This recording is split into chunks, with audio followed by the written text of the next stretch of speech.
my name is Catherine Davis. I am a pediatric speech pathologist, and I wanted to show you guys some ways that you can work on your child's early language skills, and even into expanding language if they are at that point, while you are at home doing your daily routines, while you guys are playing together, while you're working directly with them.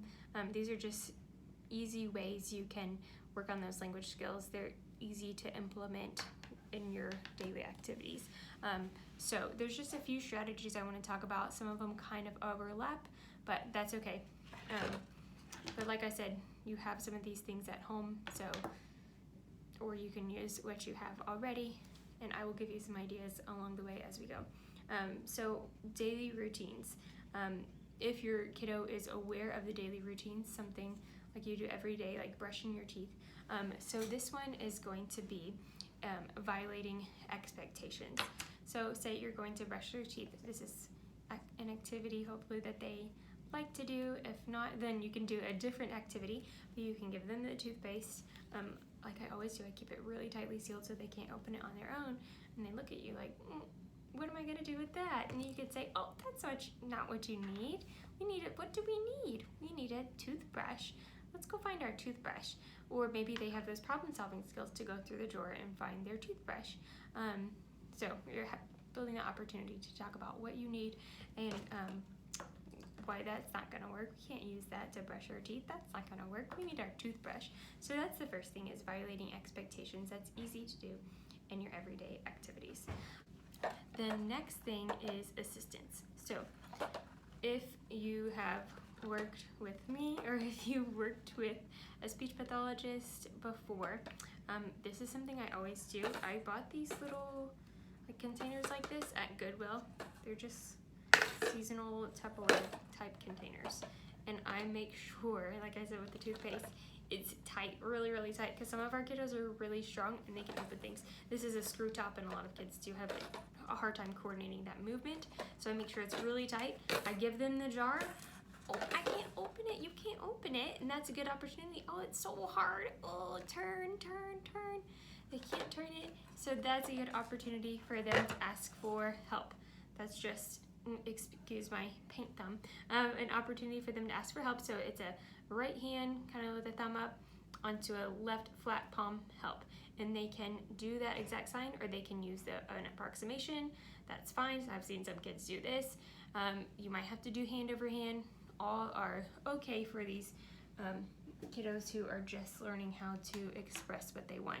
And even with the littlest ones, if they aren't quite at communicating with words, with pictures, or with signs, if they're not there yet, they can't get it open, have them hand it to you, and then you can model for them help. Because some kids, they're gonna have a hard time. They're just gonna sit there and struggle and not recognize that you're right there to help them. So you can get their attention and say, hey, let me help you, then model that language for them. Okay, the next one we're gonna talk about, so we talked about violating expectations, assistance. Actually, one while I'm thinking about it and while we're here is in sight but out of reach. All of my cabinets here are closed and locked, but oftentimes at home, maybe they can reach the refrigerator and they can open it. Someone was telling me the other day they put their milk up on the top shelf so their kid can open the fridge, but then they can't go and get the milk. So that's a good opportunity to incorporate asking for milk and having them communicate what they want. You can put it on top of the fridge, put their most favorite toys on the top shelf so they can visually see it, because some kiddos might not quite recall where it is. That object permanence might be something that's hard for them if it is behind a door. So putting it in sight, up high, usually out of reach. Be careful though that it's not on a shelf that they can climb on. Just keep that in mind. But inside, out of reach, and they have to ask for it in order for it to come down and for them to access it. So that's the next one. That's 3 so far. So then the fourth one is going to be piece by piece. So this is a ball tower. I think I got this at like Ross or Marshall's. It was a few bucks. When in doubt, Ross, Marshalls, Goodwill.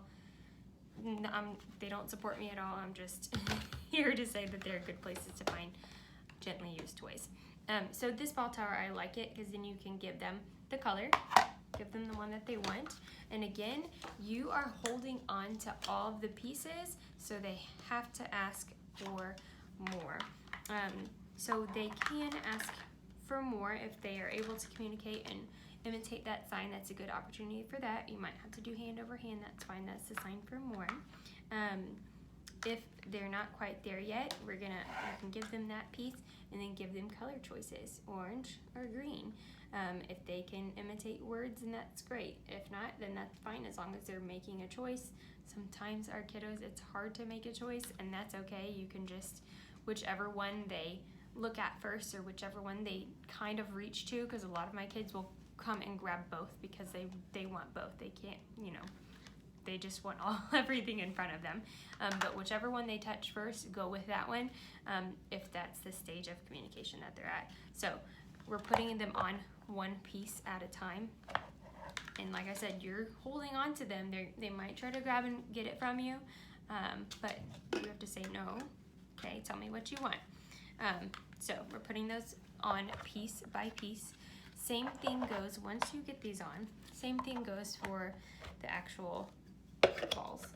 So that strategy is called piece by piece. Of course, the balls are in this container that they can't open, so we're going to use that assistance. They need help, right?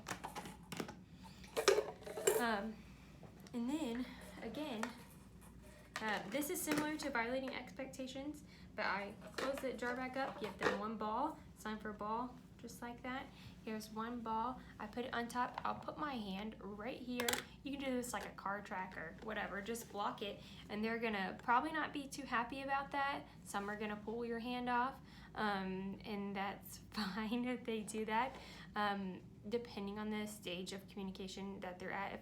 If they pull your hand off and they don't usually, interact with you, then okay, great, yay, they interacted with you. But if they are pulling your hand off and they can imitate, then you can show them maybe finished, I don't like that, or you don't like that. You can model that for them.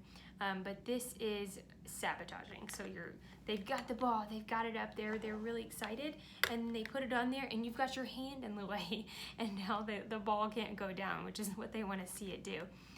So then, then they have to ask for you to move your hand out of the way or show you finished. Don't like that, you can say don't like, whatever the case may be, or you can do stop. Sometimes my kids can do that sign as well. So we'll put the ball on, and then they can tell me stop, and then we'll say together, ready, set, go, and then let the ball go down.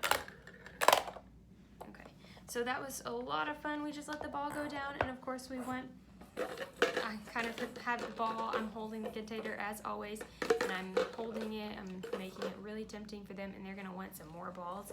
Yeah, that's fine, you want some more, you give it to them. I can ask for help, they can ask for help, you open it, and then more, I want more balls. So those are just a few strategies you can use at home. I'll move that out of the way. Violating expectations, these might be out of order. Assistance, so making things like hard to access. Insight but out of reach, so putting things on the very top shelf. Piece by piece, so that's just giving them one thing at a time. You're holding all the things in your lap, in your possession, put them in a tight jar so they can't just grab it from you. And then the last one, and of course I'm like, sabotage, that's when I blocked the track. You can do that with the car track as well. When I block what they're trying to do with my actions, and then they have to communicate something to get what they want. So those are just a few strategies that you can use at home in, like I said, your daily routines, when you guys are playing. If this is gonna be your work time, you can do that as well, but these are just simple things you can do to force them to communicate what they want. So if you have any questions, feel free to comment. I will be happy to answer, but I just want to give you guys some things that you can work on at home while you have some downtime, and you can incorporate them into whatever toys you have at home. If you have questions about like specific toys that you have and how you can use that, things that they really like, then that's fine. I can help you with that as well. But I hope that gives you some insight, and as far as actually what those strategies are called. And I'll put the description down below so you can remember all those things. Thanks so much.